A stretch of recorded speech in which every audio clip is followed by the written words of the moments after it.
This video will explore how to do linear regression in StatKey for two quantitative variables.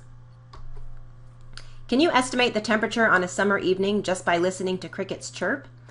There was some data that was collected on 7 different evenings where they counted the number of chirps that the crickets were making per minute and the temperature outside.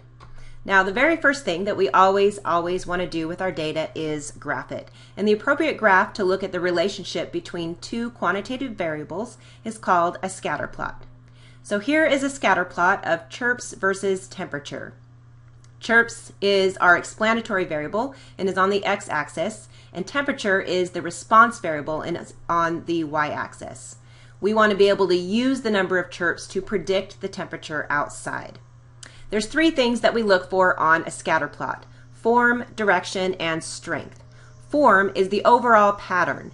In this case, you can see that we have a fairly linear pattern going on here. I like to do what I call the fat hot dog test. If I was to take a fat hot dog, hold it up to my computer screen, and it covers most of the points, then that means that I have a linear relationship between chirps and temperature. Other types of forms that you might see are, these are highly technical terms of course, rainbows, smiley faces, banana shapes.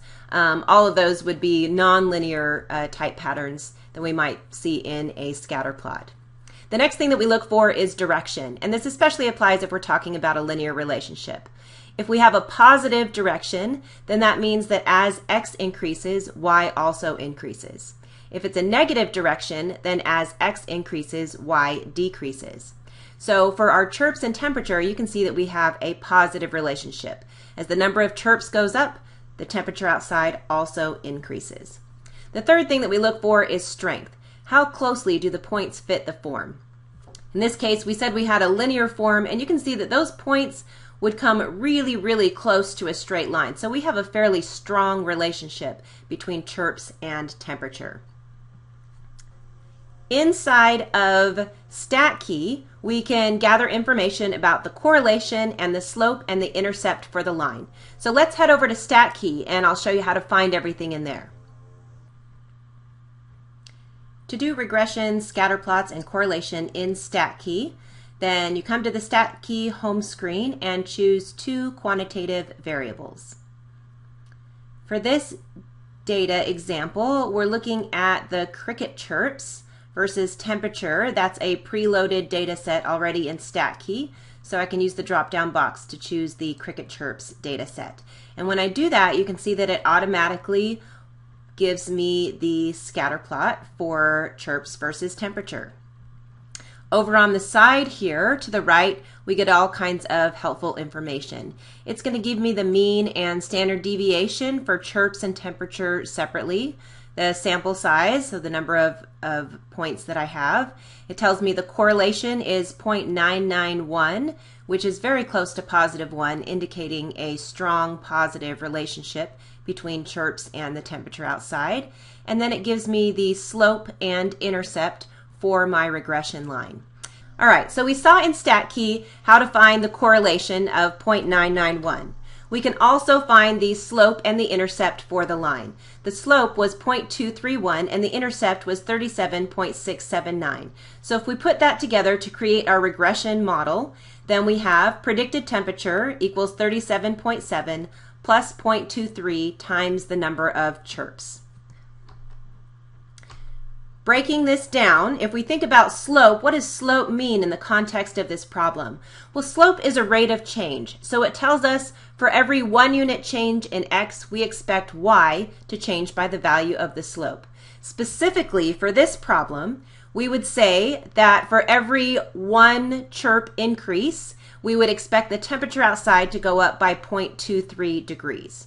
Or in other words, the predicted temperature goes up by about 0.23 degrees for every increase of 1 in the chirp rate. The y-intercept is the value that we would expect for y when x is equal to 0. So in this case, we'd be saying, hey, if there is no chirping going on outside, then we expect the temperature to be 37.7 degrees. Now, none of our data was collected when there was no chirping going on, so this is probably not a very accurate prediction, but the y-intercept makes our model function and work, so we keep it in there anyway. One thing we can do with our model is we can make predictions. So here is my regression model, and what if I want to make a prediction? Say it's chirping about 140 times per minute outside those crickets, and I want to predict what the outside temperature is going to be. Well, to do that, all I have to do is take the X value that we're looking at here and plug that in for chirps. Plugging the 140 in for chirps and solving gives me a temperature outside of 69.9 degrees. So when I hear crickets chirping at a rate of 140 times per minute, my best guess for the temperature is going to be 69.9 degrees. What if we want to know the predicted temperature when the crickets chirp for 103 chirps per minute? Well, same thing. All I have to do is plug in that 103, and I would get a predicted temperature of 61.39 degrees. Now, it's super easy to draw the regression line on the graph in StatKey. All I have to do is click a box. And ta-da, there's my line. But it's not going to be quite as easy to do that on an exam when you don't have StatKey in front of you. So let me show you how to do that by hand. If you remember back to your algebra days when you were plotting lines onto graph paper, what you probably did was find the y-intercept, put a little dot there, and then using the slope, you probably did something like, go over 1, up 2, over 1, up 2, plotting dots the whole time and connecting the dots at the end to get your line. Now, unfortunately, that method does not work very well for our regression line. First of all, you notice that the y-intercept, there is no place for it on our graph. And secondly, our slope is such that it would be pretty difficult to go over 1, up 0.23, over 1, up 0.23. So that method's not going to work for plotting our regression line on the graph. Instead, what we're going to do is we're going to take advantage of the fact that we know that 2 points make a line. So if I can find 2 points from my regression line, I can plot those and connect the dots, and I'll have my regression line plotted on the graph. Now, it's important to note that all of the dots that you currently see on the graph right here are not from my regression line. Those are data points. And my line of best fit is the one that comes closest to all of those, but it's likely that my regression line does not actually go through any of those points.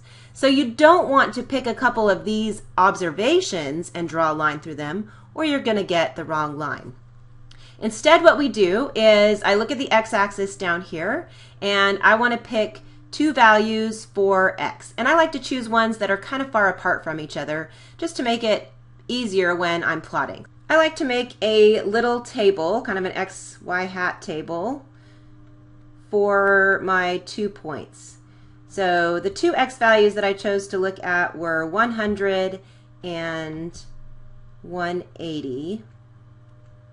What I'm going to do is I'm going to plug those values in over here, just the same way that we've been doing predicted values before. So I need to figure out the predicted value when x is 100 and also the predicted value when x is equal to 180.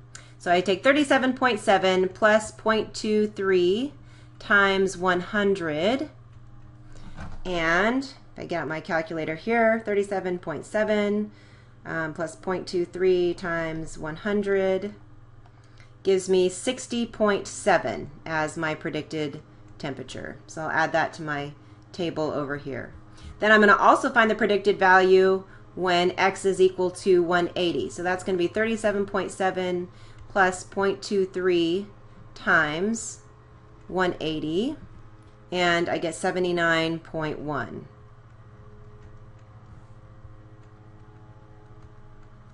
All right, so now I have 2 ordered pairs that came from this regression line, so I can plot these 2 ordered pairs onto my scatter plot and connect those dots, and that will essentially put my regression line onto my scatter plot. So now I'm going to go back to my scatter plot, and my 2 points, the first one was 160.7, So I come up here to 160.7, and I usually put an X instead of a dot because that reminds me that this isn't an actual data point. This is something that I calculated from the line. My other one was 180 and 79.1, so that's going to be somewhere right around here. So I'm going to put another X right up there. Okay, so now I have these 2 points that are from my line, and I'm going to go ahead and in my best computer drawing skills, I'm going to try to draw the straightest line I can through those 2 points. Whoops, and I already got a mark somewhere else. So let's see how I do. There we go. So now I've been able to plot my regression line onto my scatter plot. And this is something that you'll probably have to do on the next exam by hand. So now you know how to do it. So let's go back to StatKey, and I can show you a few other things that you can do in StatKey while you're there.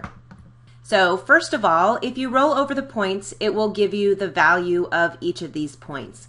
So one thing you're going to be asked to do in your homework is to identify outliers and then delete them and see how that changes the line. Now this CHIRPS data set doesn't really have any outliers, but let's just say I wanted to delete one of these points. I'll just choose one, the 182 and 78.5. So I would just go to Edit Data. I would find the data point that I want to remove. So in this case, I said I wanted to remove the 182 and 78.5, and then I just hit Delete. And then I click on OK, and it'll just redraw my graph without that point. And you can see that the values for everything have changed just a little bit over here because my sample size has changed. Something else you can do that's kind of fun is you can actually move the points around. So if you want to see the effect of just one point here, I can move that point. So you can see that over here, just moving this one point has a pretty big effect on the line. And this kind of shows you a little bit what those extreme points can do. If you have a point that has an extreme X value, you can see that when I move around a point that's way out here, it has a huge impact on the line, as opposed to moving around points that are more in the center. They have a little bit less impact on the line than do these extreme outlier points over here.